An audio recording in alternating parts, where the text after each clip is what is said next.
Mari kita berdoa. Bapa yang Maha Kuasa, Engkau Allah yang senantiasa menjaga, memelihara kehidupan kami anak-anak-Mu dan tidak pernah meninggalkan kami. Kami tahu hidup kami banyak masalah, kesusahan, kesulitan, kekhawatiran, tapi Tuhan tetap menguatkan kami, menghibur kami, dan menolong langkah hidup kami. Terima kasih Bapa, Engkau Allah yang Maha Kuasa, senantiasa melindungi kehidupan kami. Pagi hari ini kami boleh datang kepada Tuhan. Kami menyerahkan hidup kami sepenuhnya ke dalam tangan kuasa-Mu, dan kami akan membaca, merenungkan kebenaran firman Tuhan. Allah Roh Kudus berbicara kepada kami pada pagi hari ini, sehingga kami lebih mengerti, memahami akan kehendak Tuhan dan isi hati Tuhan. Dan tolong hamba-Mu di dalam keterbatasan dapat menguraikan kebenaran firman Tuhan dengan baik dan benar, boleh menjadi berkat. Hamba serahkan pembacaan dan penguraian firman ke dalam tangan kuasa-Mu ya Tuhan. Terpuji nama-Mu, di dalam nama Tuhan Yesus kami berdoa. Amin. Bapak Ibu Saudara yang Tuhan kasihi, Shalom. Ya, kita bersyukur kepada Tuhan karena Tuhan Maha Kuasa menjaga, melindungi, memelihara hidup kita sampai saat ini. Kita boleh memasuki di bulan November, minggu yang pertama. Kita boleh kembali bersama-sama untuk beribadah kepada Tuhan, menyembah Dia. Dan pagi hari ini kita akan merenungkan kebenaran firman Tuhan dengan tema yang terdapat di dalam surat Filipi pasal 1 ayat 27 hingga ayat ke-30. Mari kita membuka surat Filipi pasal 1 ayat 27 hingga ayat 30. Tema kita adalah hidup berpadanan Injil Kristus. Saya akan membacakan ayat 27, Bapak Ibu ayat 28 dan seterusnya. Firman Tuhan berkata demikian. Nasihat supaya tetap berjuang, hanya hendaklah hidupmu berpadanan dengan Injil Kristus, supaya apabila aku datang, aku melihat, dan apabila aku tidak datang, aku mendengar bahwa kamu teguh berdiri dalam satu roh dan sehati sejiwa berjuang untuk iman yang timbul dari berita Injil.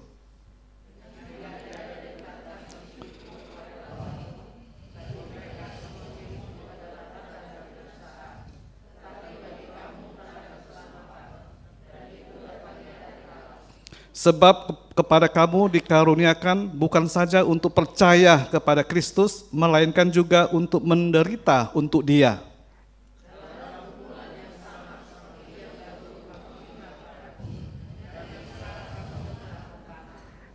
Berbahagia kita yang sudah membaca, merenungkan, melakukan dan membagikan firman di dalam kehidupan kita sebagai anak-anak Tuhan. Bapak Ibu Saudara yang dikasihi Tuhan Yesus, kalau kita melihat kehidupan Tuhan Yesus selama Dia hidup di dalam dunia ini 33 tahun setengah, kita melihat Yesus sudah memberikan satu teladan hidup yang baik kepada kita, ya. Yesus hidup berkenan kepada Allah, Dia taat kepada Allah Bapa, bahkan Yesus taat sampai mati di kayu salib untuk penebusan bagi kita orang berdosa. Ya, Yesus mati di atas kayu salib untuk menyelamatkan manusia dari hukuman dosa. Tuhan Yesus mau kita mengikuti teladan hidupnya, yaitu hidup semakin serupa dengan Kristus. Itu yang menjadi tujuan hidup kita sebagai anak-anak Tuhan, orang Kristen. Tuhan mau kita hidup semakin serupa dengan Kristus. Bapak Ibu, kita melihat bahwa setiap hari hati kita harus semakin cinta Tuhan. Ya, karakter kita mengalami perubahan, sikap hidup kita semakin baik dan semakin dewasa di dalam Tuhan. Dan hidup kita berpadanan dengan Injil Kristus. Jadi Rasul Paulus berkata di ayat ke-27, hanya itu artinya tidak ada yang lain, Bapak Ibu ya. Hanya, tidak ada yang lain, hendaklah hidupmu berpadanan dengan Injil Kristus. Jadi Rasul Paulus menasihati kita supaya hidup kita berpadanan dengan Injil Kristus atau hidup yang sesuai dengan Injil Kristus. Artinya, kita sebagai anak-anak Tuhan, kita harus mempunyai cara hidup yang baik, yang terhormat menurut norma, prinsip, aturan Injil Kristus. Jadi Bapak Ibu yang dikasihi Tuhan, Injil Kristus adalah berita kesukaan tentang Yesus Kristus yang menyatakan bahwa Kristus mati di kayu salib bagi penebusan dosa kita. Yesus dikuburkan dan bangkit pada hari yang ketiga, naik ke surga, duduk di sebelah kanan Allah Bapa yang Maha Kuasa, dan Yesus akan datang kembali untuk menghakimi orang yang hidup dan yang mati. Ini adalah Injil Yesus Kristus. Nah, kalau kita membaca di dalam surat 2 Korintus pasal yang ketiga ayat 23, ya. Surat 2 Korintus pasal 3 ayat 23 mengatakan, kamu adalah surat pujian kami yang tertulis dalam hati kami, yang dikenal dan yang dapat dibaca oleh semua orang. Karena telah ternyata bahwa kamu adalah surat Kristus yang ditulis oleh pelayanan kami, ditulis bukan dengan tinta tetapi dengan roh dari Allah yang hidup, bukan pada loh-loh batu, melainkan pada loh-loh daging, yaitu di dalam hati manusia. Bapak Ibu, saudara saya adalah surat Kristus yang dapat dibaca dan dilihat orang. Ya, Rasul Paulus mengatakan bahwa kita, saudara saya adalah surat Kristus yang dapat dibaca dan dilihat orang. Orang lain melihat kita, ia akan melihat Kristus di dalam sikap hidup dan tingkah laku kita. Oleh sebab itu, hidup kita membuka kesempatan untuk menceritakan Injil Kristus kepada orang yang belum percaya. Nah, Bapak Ibu, Saudara yang dikasihi Tuhan Yesus, di sekeliling kita ya, dunia di sekeliling kita hanya mengenal Injil yang terlihat di dalam kehidupan kita. Kita sedang menulis sebuah Injil ya, satu pasal setiap hari melalui perbuatan yang kita lakukan dan kata-kata yang kita ucapkan. Orang lain akan membaca apa yang kita tulis setiap hari di dalam kehidupan kita. Jadi Tuhan Yesus mau hidup kita berpadanan ya, atau hidup kita sesuai dengan Injil Kristus. Karena kita adalah warga negara sorgawi. Seperti yang tertulis dalam surat Filipi ayat 3 ayat 20, Filipi pasal 3 ayat 20, di sana dikatakan karena kewargaan kita adalah di dalam sorga. Dan dari situ juga kita menantikan Tuhan Yesus Kristus sebagai juru selamat. Kita adalah warga negara surgawi karena kita sudah ditebus dan diselamatkan oleh Tuhan Yesus. Sekarang kita hidup di dalam dunia ini, maka sikap hidup, tingkah laku, karakter, sifat kita harus sesuai dengan warga negara sorgawi. Jadi Bapak Ibu, Saudara yang dikasihi Tuhan Yesus, kita sebagai warga sorgawi, Rasul Paulus menasehatkan supaya hidup kita berpadanan dengan Injil Kristus. Bapak Ibu yang dikasihi Tuhan, hidup berpadanan dengan Injil Kristus sesuai dengan surat PP yang kita baca adalah yang pertama, hidup teguh berdiri dalam satu roh. Teguh berdiri dalam satu roh itu artinya bertahan Bapak Ibu ya. Kita bertahan, kokoh, kuat, berdiri di dalam Tuhan. Kita hidup di dalam dunia ini, hidup kekristenan kita sering digoyang oleh masalah, oleh perselisihan, perbedaan, salah faham, dan ajaran-ajaran tidak sehat. Ketika kita hidup digoyang masalah, perselisihan, perbedaan, salah faham, ajaran-ajaran yang tidak sehat, kita harus tetap teguh berdiri, ya. Kita harus bertahan di dalam Kristus. Itu artinya kita bertahan di dalam Kristus, artinya kita tidak mudah berputus asa, kecewa, dan patah semangat Bapak Ibu ya. Karena banyak orang ketika mengalami masalah persoalan, akhirnya dia putus asa, menyerah, kecewa kepada Tuhan. Ada kecewa kepada sesama, meninggalkan Tuhan. Patah semangat. Kita harus bertahan di dalam Kristus ya. Jadi kita tidak mudah berputus asa, kecewa, dan patah semangat. Kita semakin kuat berjalan bersama Yesus Kristus. Kita semakin teguh di dalam iman dan kita tidak mudah meninggalkan Tuhan. Kita mempunyai kerohanian yang semakin baik, semakin dewasa, dan semakin sempurna. Itu teguh berdiri dalam satu roh. Teguh berdiri dalam satu roh artinya juga kita harus tetap bersatu di dalam Kristus. Walaupun di dalam kehidupan kita ada perbedaan ya Bapak Ibu ya. Dalam kehidupan kita sehari-hari sebagai umat Tuhan, jemaat Tuhan, pasti ada perbedaan. Ya, beda kepentingan, beda cara pikir, beda sudut pandang, beda bahasa, beda daerah, beda suku.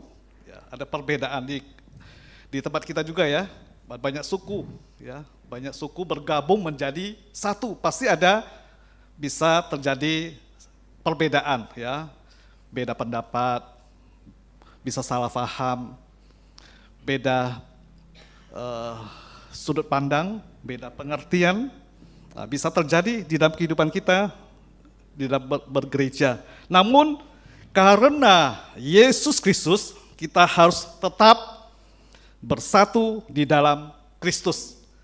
Ada pepatah semboyan mengatakan, bersatu kita teguh, bercerai kita runtuh Bapak Ibu ya. Jadi Bapak Ibu, kalau kita membaca Injil Yohanes pasal yang ke-17, Tuhan Yesus berdoa untuk murid-muridnya, agar murid-muridnya hidup bersatu, seperti Bapa dan Anak adalah satu. Ketika kita hidup bersatu di dalam Kristus, kita akan kuat dan teguh berdiri untuk menangkis serangan-serangan yang datang dari luar gereja. Misalnya ajaran-ajaran sesat dan roh-roh jahat yang ada di luar gereja.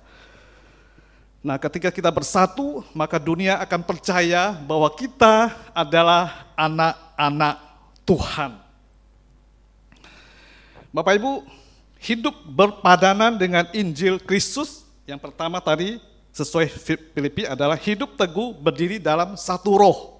Yang kedua adalah hidup sehati, sejiwa, berjuang untuk iman. Ya, kita lihat di sini, di ayat yang ke-27 ya, bahwa kamu teguh berdiri dalam satu roh, dan sehati, sejiwa, berjuang untuk iman yang timbul dari berita Injil. Nah, itu adalah hidup berpadanan dengan Injil Yesus Kristus, itu hidup sehati, sejiwa, berjuang untuk iman.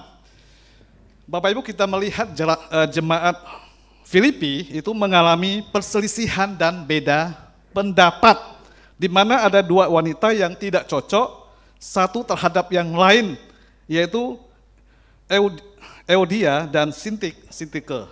Pas kalau kita baca di Filipi 4 ayat 2 ya. Ada dua wanita yang tidak cocok, berselisih paham.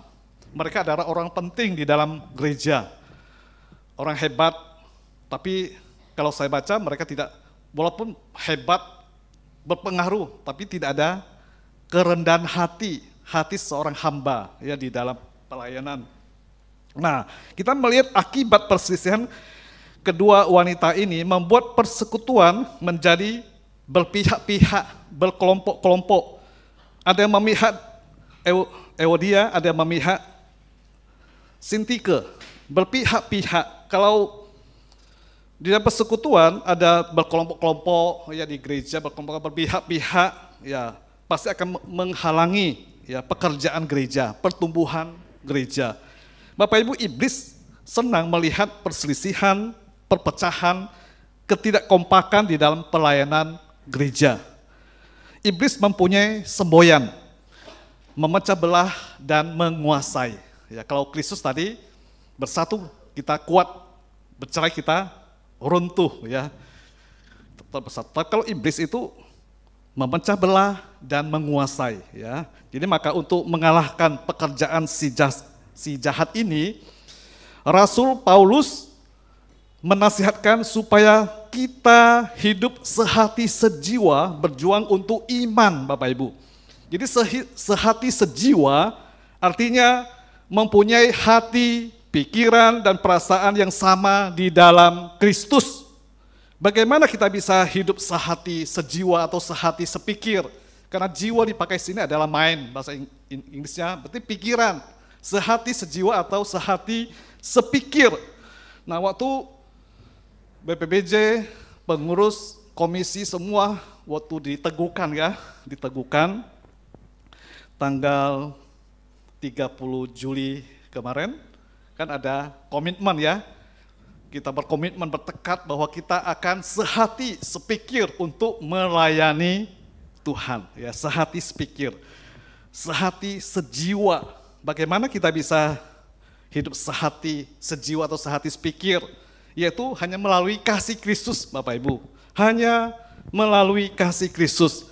Hanya kasih Kristuslah yang dapat mempersatukan hati, pikiran, dan perasaan kita sehingga kita dapat hidup sehati sejiwa.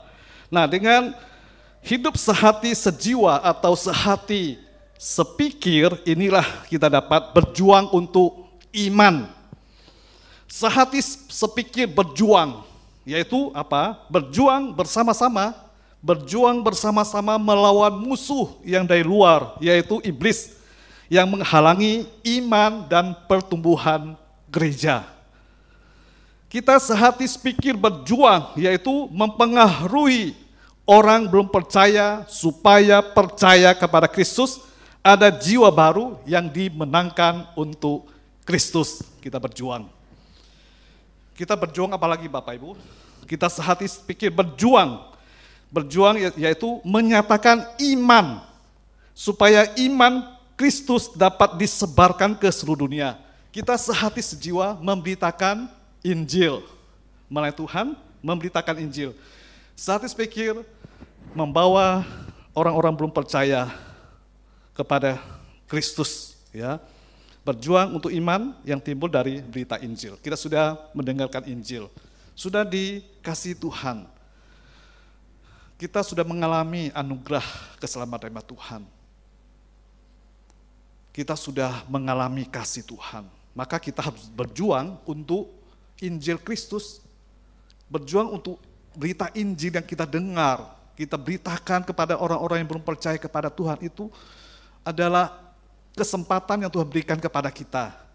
Bapak Ibu Saudara, sepanjang bulan Oktober kita sudah didorong, diberikan semangat PI memberitakan Injil. Dari awal ya, hutang Injil, PI dalam keluarga. Kemarin Sola Fide, sebelumnya ya tentang memberitakan Injil terus ya. Jadi kita diberikan kesempatan untuk membawa jiwa-jiwa baru bagi Tuhan. Natal 25 Desember, kesempatan bagi kita untuk membawa keluarga kita yang belum percaya kepada Tuhan. Mungkin suami, istri kita, orang tua kita, anak-anak kita saudara-saudara kita, ya kita undang bisa bersama-sama untuk bersekutu kepada Tuhan. Kita berjuang, ya berjuang untuk Injil. Kita menyatakan iman kita kepada orang yang belum percaya kepada Tuhan. Sehati sepikir berjuang mencapai tujuan seperti sebuah tim, ya sebuah tim sepak bola. Mereka akan berjuang, sehati berjuang untuk mencapai tujuan, mencetak gol, ya kan? Ada tujuan. Bapak Ibu Saudara, sehati sepikir berjuang, ya. Berjuang satu tim, ya, untuk mencapai tujuan itu hidup yang berkemenangan, hidup yang melakukan kehendak Tuhan, ya, berjuang. Kita berjuang, ya, sehati sepikir berjuang untuk hidup bagi Kristus dan Injil, ya, maka hidup kita akan penuh sukacita, Bapak Ibu. Jadi sehati sepikir berjuang untuk hidup bagi Kristus dan Injil, ya, maka hidup kita akan penuh dengan sukacita. Bapak Ibu yang dikasihi Tuhan, kita melihat yang ketiga, hidup berpadanan dengan Injil Kristus, yaitu ayat 29, kita baca ayat 29. Sebab kepada kamu dikaruniakan bukan saja untuk percaya kepada Kristus, melainkan juga untuk menderita untuk Dia. Jadi hidup berpadanan dengan Injil Kristus adalah hidup percaya dan menderita untuk Kristus. Jadi Bapak Ibu Saudara, kita tidak hanya percaya kepada Kristus, tetapi kita juga menderita bagi Kristus. Jadi Rasul Paulus menyebut hal itu sebagai persekutuan dalam penderitaannya. Kalau kita baca Filipi 3 ayat ke-10. Bapak Ibu, banyak orang yang baru percaya kepada Kristus berpendapat bahwa percaya kepada Kristus berarti akhir dari pergumulan mereka. Sesungguhnya hal itu justru merupakan permulaan dari pergumulan-pergumulan yang baru. Karena Injil Yohanes pasal 16 ayat 33 berkata, semuanya itu kukatakan kepadamu supaya kamu beroleh damai sejahtera dalam aku. Dalam dunia kamu menderita penganiayaan, tetapi kuatkanlah hatimu. Aku telah mengalahkan dunia. Dan di dalam surat 2 Timotius pasal 3 ayat 12 juga mengatakan, memang setiap orang mau hidup beribadah di dalam Kristus akan menderita aniaya. Tetapi dengan adanya pergumulan, itu merupakan suatu hak istimewa. Mengapa istimewa Bapak Ibu? Karena kita menderita demi Kristus. Rasul Paulus mengatakan bahwa pergumulan itu dianugerahkan kepada kita. Jadi Rasul Paulus mengatakan bahwa pergumulan itu dianugerahkan kepada kita. Pergumulan penderitaan adalah suatu pemberian. Seandainya kita menderita bagi diri sendiri, hal itu bukanlah sesuatu yang istimewa. Tetapi karena kita menderita bagi dan bersama Kristus, hal itu merupakan kehormatan yang kudus dan mulia. Bapak Ibu, mengapa Allah membiarkan orang Kristen menderita? Kita harus ingat, sebelum mencapai kemuliaan, Kristus juga harus menderita. Yesus datang memang untuk membebaskan kita dari penderitaan, tetapi penderitaan adalah penderitaan akibat dosa dan maut, sedangkan penderitaan sehari-hari masih saja menjadi langganan kita setiap hari. Jadi dalam kehidupan kita sehari-hari sebagai anak Tuhan, kita juga mengalami banyak sekali penderitaan, kesulitan, kesusahan, sakit penyakit, itu langganan kita setiap hari, ya Bapak Ibu ya. Jadi Nabi Yesaya di dalam kitab Yesaya pasal 38 ayat 17 menuliskan, sesungguhnya penderitaan yang pahit menjadi keselamatan bagiku. Mengapa Nabi Yesaya berani berkata bahwa penderitaan yang pahit menjadi keselamatan baginya? Karena melalui penderitaan ia dapat memahami Allah. Melalui penderitaan ia dapat menikmati penghiburan Allah. Dan penderitaan itu akan memimpinnya pada keselamatan, Bapak Ibu. Jadi sekarang yang terpenting adalah bagaimana kita dapat menikmati penderitaan itu bersama Tuhan.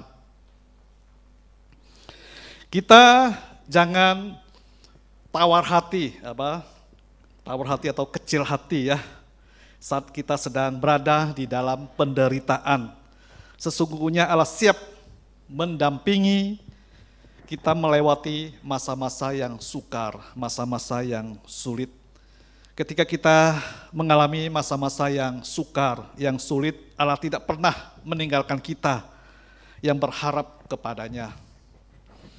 Allah berjanji bahwa penderitaan akan berakhir setelah kita sampai di surga, Bapak Ibu.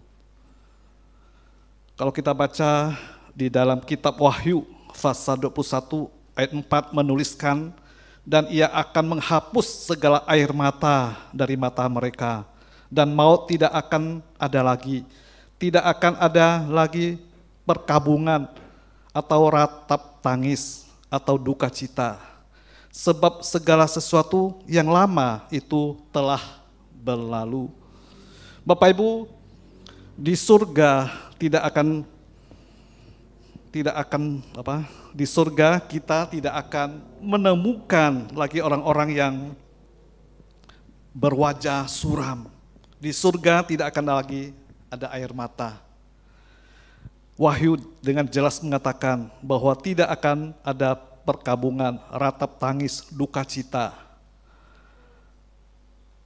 Menderita bersama Tuhan jauh lebih nikmat daripada menikmati pesta tanpa Kristus. Kiranya Tuhan memberkati Bapak Ibu sekalian, kiranya Tuhan memberkati firman-Nya, ya. Memberkati kita semua, biarlah kita senantiasa boleh hidup berpadanan dengan Injil Kristus. Mari kita berdoa. Bapa kami di surga, Tuhan Yesus Kristus, Allah kami yang hidup. Kami mengucap syukur kepada Tuhan. Pagi hari ini kami boleh bersama-sama merenungkan kebenaran firman Tuhan. Biar Al Kudus menolong kami supaya kami boleh hidup berpadanan dengan Injil Kristus. Kuatkan teguhkan iman kami tetap setia kepada Tuhan dan kami terus berjuang di dalam Tuhan. Terima kasih Bapa. Tuhan tolong anak-anak-Mu supaya kami tetap hidup bersatu di dalam Kristus, sehati, sepikir, melayani Tuhan dan dipakai Tuhan sebagai alat kemuliaan Tuhan untuk memenangkan lebih banyak jiwa-jiwa baru bagi nama Tuhan. Kami serahkan hidup kami dan gereja-Mu ke dalam tangan kuasa-Mu. Biarlah Tuhan yang senantiasa memimpin, menolong, menyertai gereja-Mu boleh menjadi berkat. Di dalam nama Tuhan Yesus Kristus, Allah kami yang hidup, kami berdoa. Amin.